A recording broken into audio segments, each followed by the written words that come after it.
Example number 8.4. Two uniform solid spheres of equal radii are. दो solid sphere हैं और दोनों का radius same है, but mass m and 4m have a center to center separation 6r. So यहां पर दो solid sphere हैं, ये है solid sphere A और ये है solid sphere B. Sphere A का mass m है और sphere B का mass 4m है और दोनों ही स्फीयर के सेंटर से सेंटर का जो सेपरेशन है दैट इज 6r. सो ये सेपरेशन हमें गिवन है, this separation is 6r. Okay, the two spheres are held fix. दोनों ही स्फीयर्स को हमने उनकी पोजीशन पर फिक्स कर दिया. A projectile of mass m small m is projected from the surface of the sphere of mass capital M directly towards the centre of the second sphere. अब जो स्फीयर आपका A है जिसका mass capital M है, इसके surface से हमने एक प्रोजेक्टाइल को थ्रो किया टुवर्ड्स द स्फीयर B और इस प्रोजेक्टाइल का जो मास है वो है स्मॉल m और इसकी वेलोसिटी हम एज्यूम कर लेते हैं v. नाउ इस क्वेश्चन में हमें ऑब्टेन करना है एक expression for the minimum speed of the v of the projectile so that it reaches the surface of the second sphere. अब यहां पर देखिए, जो आपका प्रोजेक्टाइल है, जब ये प्रोजेक्टाइल K पॉइंट से स्फीयर B के सरफेस पर मूव करेगा तो दोनों स्फीयर क्या करेंगे, स्फीयर A और स्फीयर B दोनों ही इस प्रोजेक्टाइल को, इस ऑब्जेक्ट को अपनी ओर अट्रैक्ट करेंगे क्योंकि यहां पर लगेगा Newton's law of gravitation. Sphere A अपनी ओर अट्रैक्ट करेगा, स्फीयर B अपनी ओर अट्रैक्ट करेगा. ठीक है, जिसकी वजह से इस पाथ के बीच में कोई एक ऐसा पॉइंट आएगा जहां पर दोनों की वजह से लगने वाली gravitational force, net gravitational force 0 हो जाएगी और इस पॉइंट को हमने एज्यूम कर लिया पॉइंट N. अब देखिए, पॉइंट N का डिस्टेंस स्फीयर A के सेंटर से हम ले लेते हैं दैट इज स्मॉल r और जो ये रिमेनिंग डिस्टेंस बच गया, this distance is 6r minus small r. Okay, और ये डिस्टेंस आपका है 6r. 6r क्या है, ये सेपरेशन है from the centre of sphere A to centre of sphere B. Now we calculate the relation. हम सबसे पहले रिलेशन निकालेंगे स्मॉल r और कैपिटल R के बीच में. तो उसके लिए हम क्या करेंगे, हम यहां पर लिखेंगे कि पॉइंट N एक ऐसा पॉइंट है जहां पर दोनों स्फीयर्स की वजह से नेट ग्रेविटेशनल फोर्स हो जाएगी 0. तो देखिए, at point N the net gravitational force is 0. It means force due to sphere A is equal to force due to sphere B. देखिए, या ऐसा भी कर सकते हैं, force due to sphere A plus force due to sphere B is equal to 0. Force due to sphere A, sphere A जो है इस प्रोजेक्टाइल को अपनी ओर अट्रैक्ट करेगा इस डायरेक्शन में और स्फीयर B इस प्रोजेक्टाइल को अपनी तरफ अट्रैक्ट करेगा. इसका मतलब FB की direction towards the sphere B होगी और FA की direction towards the sphere of A होगी, स्फीयर A की तरफ होगी.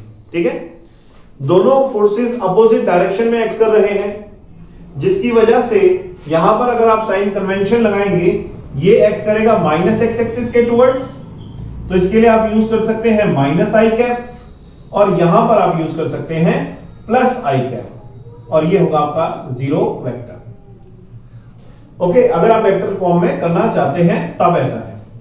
अगर स्केलर फॉर्म में करेंगे तो आप डायरेक्ट FB माइनस FA लिख सकते हैं.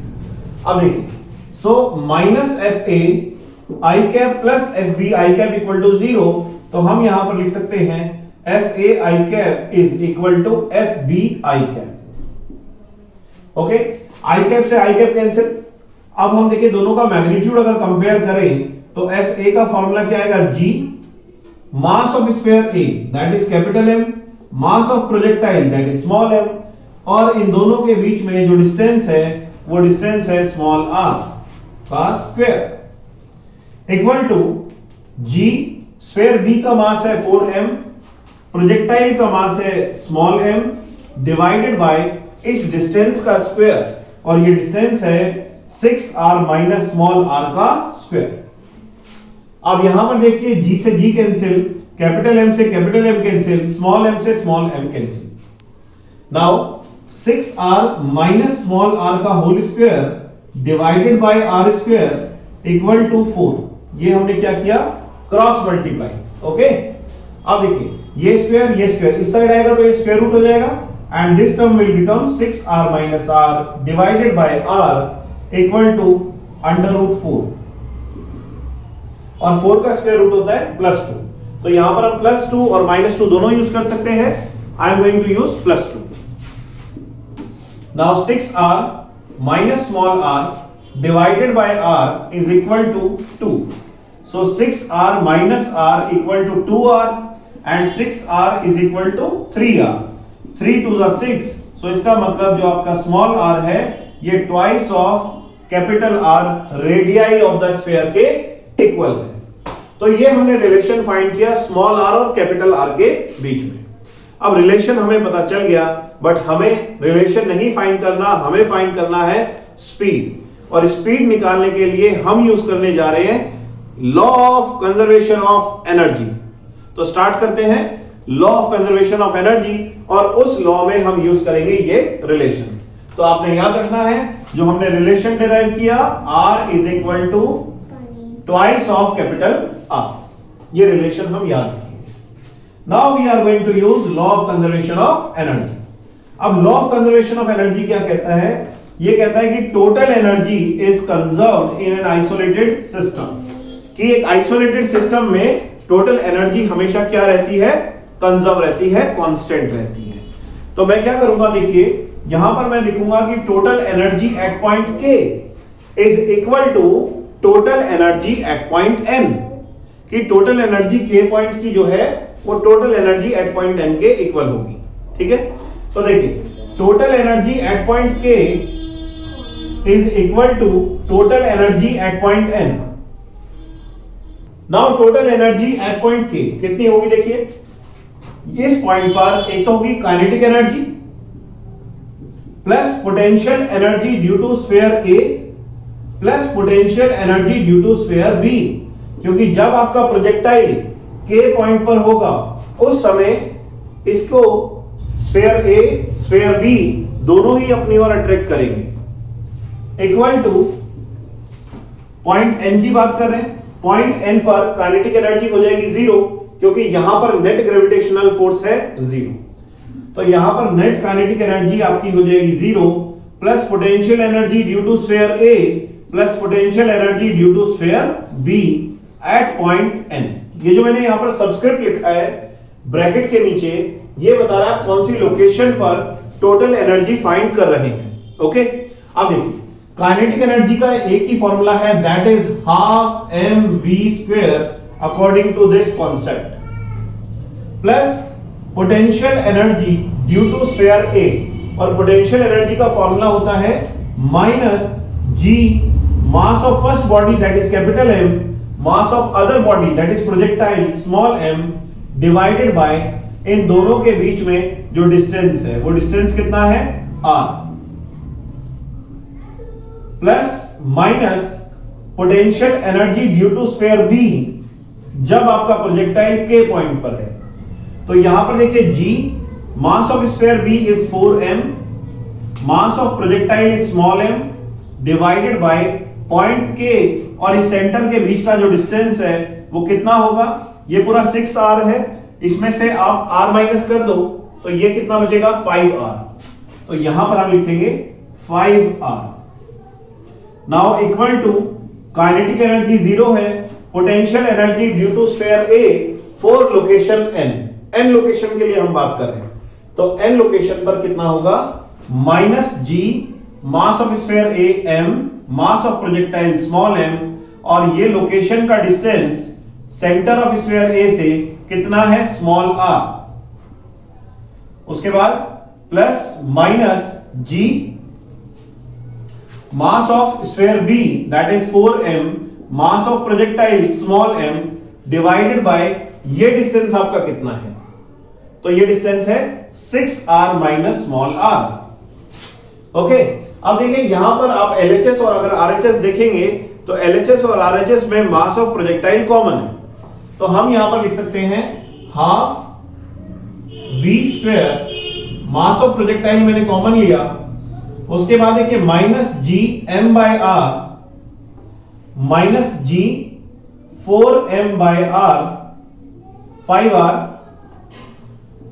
इक्वल टू m हमने कॉमन लिया, now minus G M by small r, और स्मॉल r को हमने प्रूव किया था 2r के इक्वल, तो वैल्यू यहां पर पुट कर देते हैं minus G 4m by 6r minus small r की जगह पर लिख देंगे 2r, m से m cancel, now half v square is equal to, ये देखिए minus G M by 2r minus 4gm by 6r minus 2r हो जाएगा 4r, और ये माइनस जब उस साइड जाएगा तो प्लस हो जाएगा gm बाय r, और ये भी हो गया plus 4gm by 5r। Now what we can take common, इसमें कॉमन हम क्या ले सकते हैं, देखिए half v square, g common ले सकते हैं, m कॉमन ले सकते हैं, r कॉमन ले सकते हैं, ठीक है। अब इसमें देखिए माइनस भी कॉमन ले सकते हैं, तो अब यहां पर आएगा देखिए minus G M by R common आ गया, ये आ गया 1/2, माइनस कॉमन हुआ तो ये प्लस, 4 से आप 4 कैंसिल कर दो, ठीक है, 4 से 4 कैंसिल किया, G M by R common लिया आपने, ये +1, उसके बाद +1 प्लस और माइनस, माइनस हो जाएगा क्योंकि माइनस आपने कॉमन लिया, फिर ये हो गया minus, and after that it is 4/5, 1 से 1 कैंसिल या माइनस कर दीजिए 0। Now half v square is equal to, ये आएगा आपका minus G M by R, और अगर आप इसको एलसीएम लेंगे तो एलसीएम आएगा आपका 5 to the 10, 2 5 are 10 minus 5 to the 10 and 2 4 the 8. Okay, so the result is half v square is equal to minus 8 minus 5 हो गया 3, तो ये माइनस 3 आएगा, minus minus plus gm by r and into 3/10. Now 2 5s are 10, so v is equal to under root 3/5 gm by r. This is the value of speed of the projectile. I hope ये solution आपको समझ में आया होगा। इसी प्रकार के और भी सॉल्यूशन देखने के लिए फिजिक्स वेब चैनल को सब्सक्राइब करना बिल्कुल ना भूलें, और अगर सॉल्यूशन आपको अच्छा लगे तो लाइक करिए और अपने फ्रेंड्स के साथ शेयर करिए।